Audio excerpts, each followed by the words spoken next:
Dear Patriots, before the news starts, please subscribe to our patriotic channel by clicking the subscribe button. Give us a thumbs up to this video. Don't forget to leave your opinion below in the comments section. Share the news on Facebook and Twitter so you friends see it. Thank you. CNN investigated town with mandatory gun ownership. What they found destroys the liberal anti-gun narrative. CNN, of all places, stumbled upon a story about gun control that throws the entire liberal argument that more guns lead to more violence into complete disarray. The story involves the town of Kennesaw, Georgia, which has a unique law on its books that many believe dates back to its founding, but was only enacted in 1982. Kennesaw, with its population of 33,000 residents, requires some citizens to own a gun. The law states that every head of household residing in the city limits is required to maintain a firearm, together with ammunition. With every liberal media outlet declaring that guns themselves cause violence, one would have to assume that Kennesaw looks like an old Wild West town, shootouts at the local bar, duels at high noon.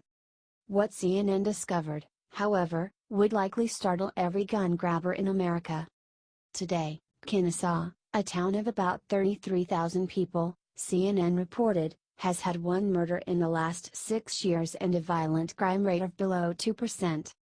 CNN couched their findings by saying it's unclear whether that has anything to do with the gun law, while other leftist fact-checking outlets have declared the story false due to it being impossible to draw a correlation. Yep, it surely is a mystery why nobody in a town full of potential gun owners is trying to commit violent crimes. Must be the water. Here's the kicker, the report indicates that local police rarely enforce the law requiring firearm ownership. It's a deterrent, criminals knowing that the town of Kennesaw and in fact, any property within that town, is not a gun-free zone. Kennesaw Mayor Derek Easterling explained, if you're going to commit a crime in Kennesaw and you're the criminal, are you going to take a chance that that homeowner is a law-abiding citizen, owns a gun? Exactly. And by extension, if you're a deranged shooter who wants to kill students in a school, are you going to take a chance that resource officers, retired veterans, or even school teachers are armed? You'll sure as hell think twice. Those violent incidents would drop, no doubt. Do you think gun ownership deters criminals? Would you like to see mandatory gun laws in your town? Share your thoughts below.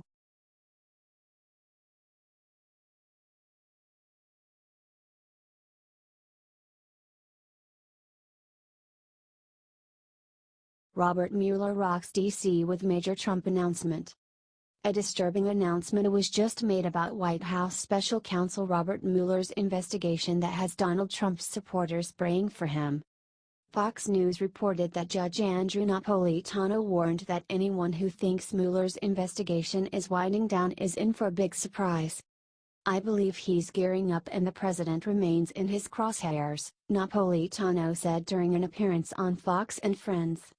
New reports have indicated that Mueller's team has interviewed George Nader, a businessman who advised United Arab Emirates leaders and visited the White House frequently last year. Mueller is now trying to figure out if the UAE bought political influence with the Trump campaign. Napolitano added that the recent guilty plea by Rick Gates, the longtime business partner of indicted former campaign chairman Paul Manafort, has provided Mueller's team with a treasure trove of information. Though Gates worked on Trump's campaign and frequently visited the White House, he and Manafort are facing charges that predate the campaign.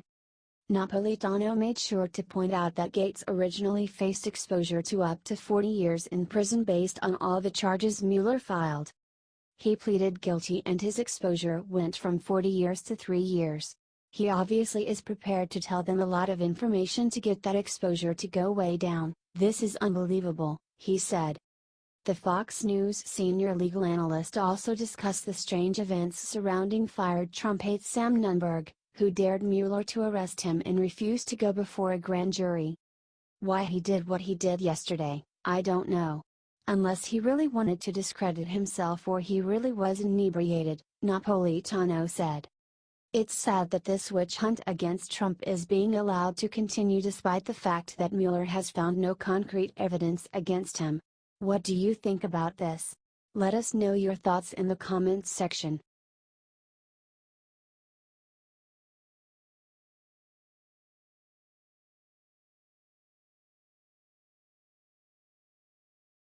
Uh-oh.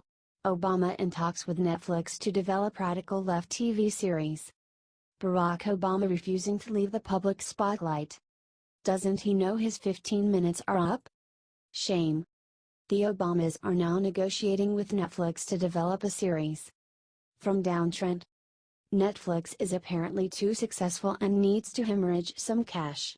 They've already dropped millions on flops from Dave Chappelle and Will Smith, so now they want to pay Barack Obama big bucks for a TV series even liberals couldn't bring themselves to watch. Remember how boring he was as president?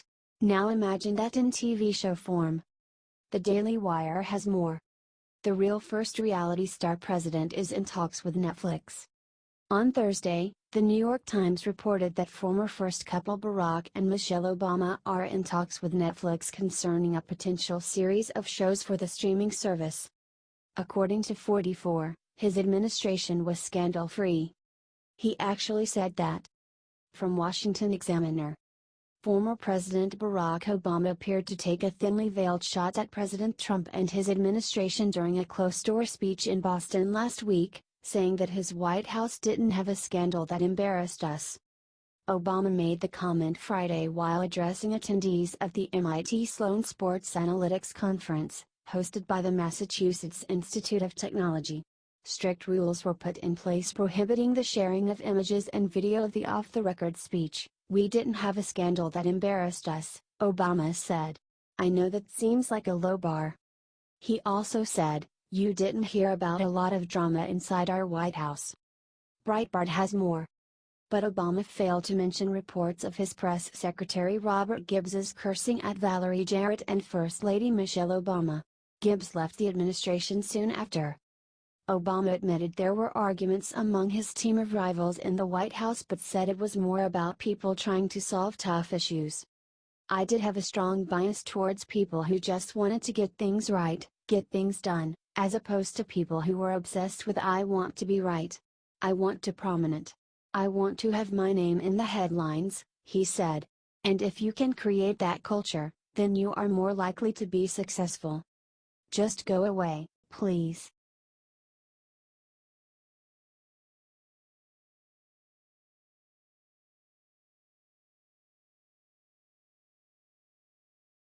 Say what?